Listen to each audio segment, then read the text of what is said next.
Albert Fall suddenly resigned as Secretary of the Interior, although for what reason we weren't sure at the time.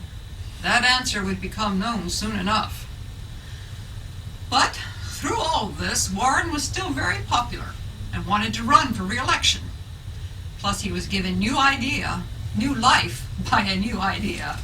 The World Court. Now, it had been set up by the League of Nations, and although I still did not recommend admittance into the League, I felt we should join the court. The Senate didn't agree, so I decided to take my message to the people. And on June the 20th, 1923, we left on a voyage of understanding, a combination vacation and speech-making train trip that would take me across the nation and up to Alaska. Just before the trip, I took Secret Service agent Edmund Starling aside and gave him explicit instructions. Wherever we stop, I want the doctors as close to the president's room as possible. If they can be put in the adjoining suite, I would appreciate it. Do you understand? Are you sure you understand? It's not for myself I want this done, but for Warren. The last part of Madame Marcia's prediction kept haunting me, for she had said that the man born on November 2nd, 1865, who would become president, would die in office, and that his wife would die shortly thereafter. On June the 21st in St. Louis, I pleaded with the people to ask their senator to support the World Court. My soul yearns for peace. My heart is anguished by the sufferings of war.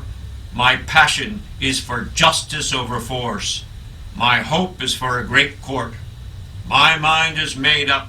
My resolution is fixed. That was the final speech Warren would make on the court. When we reached Kansas City, Mrs. Albert Fall visited Warren.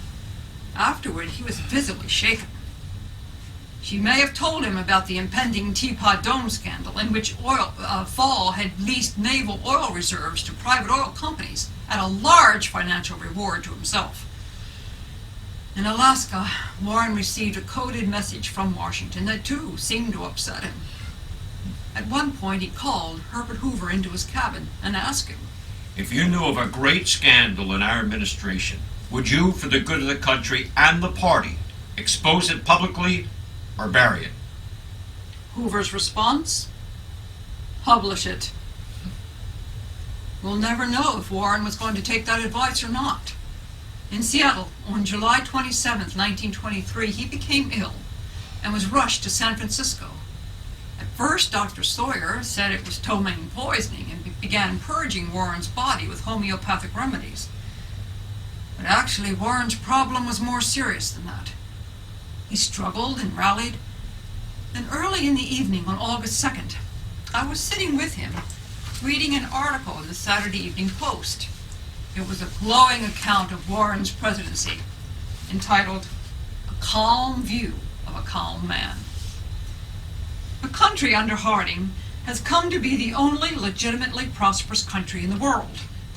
It doesn't take much memory to go back to 1921 to remember that business was bad in the country at that time. Nor does it take much experience of economics to understand that this country is really, legitimately, solidly and nationally prosperous. That's good. Go on and read some more. Those were Warren's last words. Moments later, he was dead. The doctors wanted an autopsy because there were differences of opinion on the cause of death. A stroke, a heart attack, even a result of too many purges. I refused the request. As the funeral train headed back to Washington, hundreds of thousands of people lined the tracks.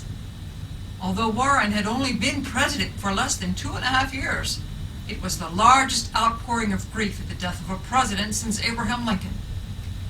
It were his adoring public who weren't yet aware of the scandals ready to break into the open.